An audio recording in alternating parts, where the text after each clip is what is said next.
Ela Bestfriend, let's satisfy your sweet tooth with my version of Ube Cheesecake. Let's go! So here's the ingredients for our Ube Cheesecake. We have here grahams, cream cheese, butter, unsalted butter, coconut cream, 4 eggs, we have salt, sugar, ube halaya, vanilla extract, ube extract, and powdered sugar. That's it! Let's start with our crust. Pulse graham crackers in the food processor until finely crushed. We have used about 18 pieces of graham crackers.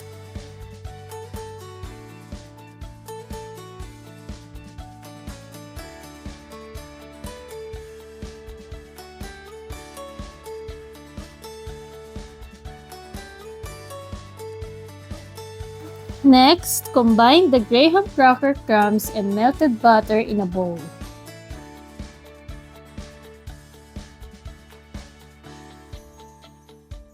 Mix until the crumbs are evenly coated.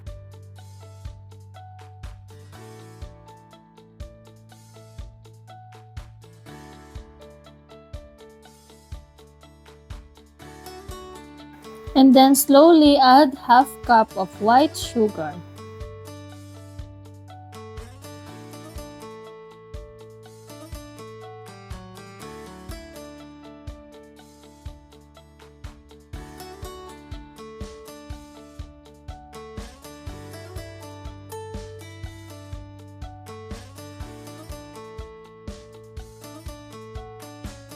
Press this mixture into the bottom of a greased 6-inch springform pan.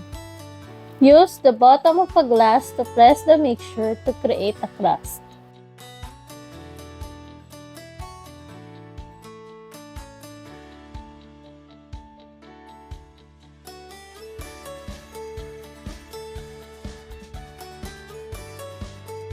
We can also create Ube Cheesecake cupcakes.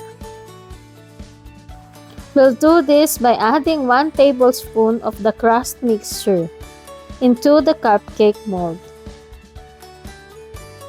and pressing it down with a narrow glass. Pop it in the fridge to set while we make the filling. In the large mixing bowl, mix 4 blocks of cream cheese. Make sure that it is at room temperature. Using hand mixer, beat the soft cream cheese.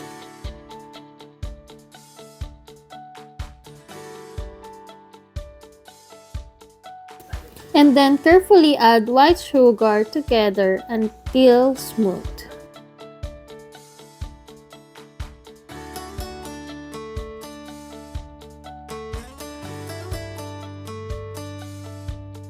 Then add 1 teaspoon of vanilla extract.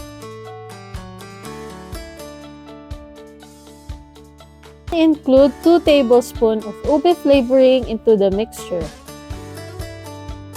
Then add 4 tablespoons of ube halaya. If you haven't checked yet, here's the recipe of my ube halaya. Mix the ingredients together until well combined.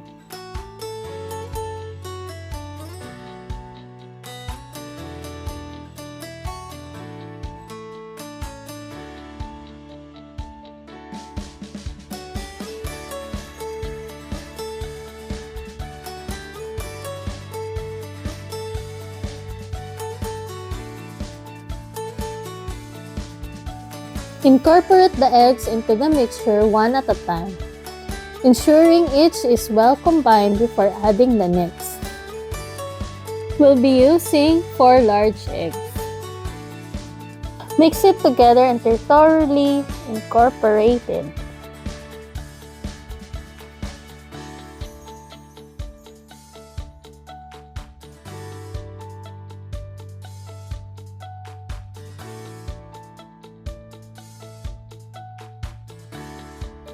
Remove the crust out from the refrigerator. Pour this luscious ube cheesecake batter over the graham cracker crust.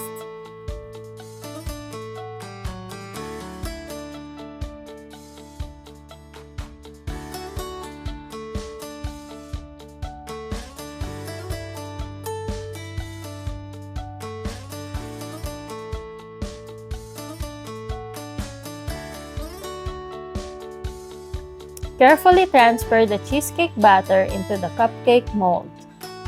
We'll be using half cup filling per cupcake mold.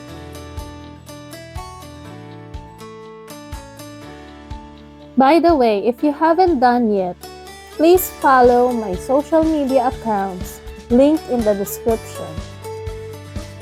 Repeat the process for the rest of the cupcake molds.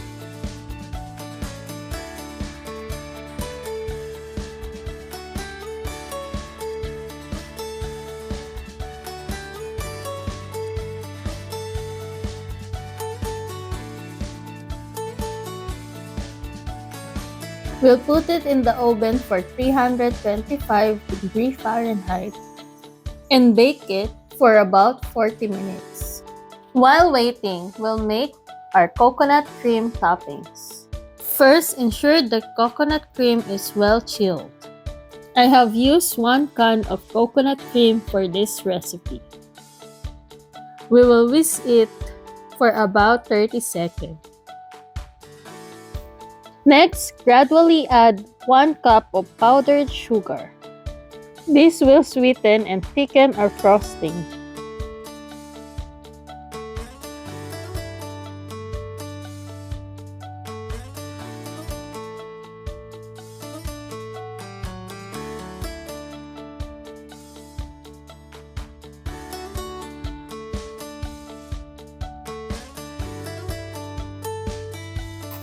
To enhance the flavor, add 1 teaspoon of pure vanilla extract. Continue to whip until fluffy. You can chill it in the refrigerator while waiting for our cheesecake to be ready.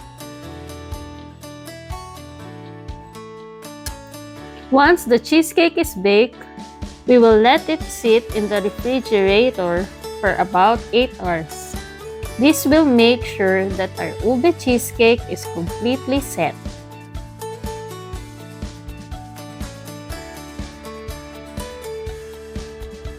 It should look something like this. Now we are ready to serve. We will top our ube cheesecake with coconut cream frosting and sprinkle it with sweetened coconut flakes.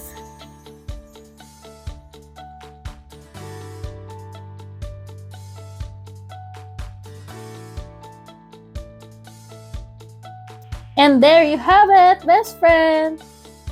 My version of ube cheesecake. I hope you like it!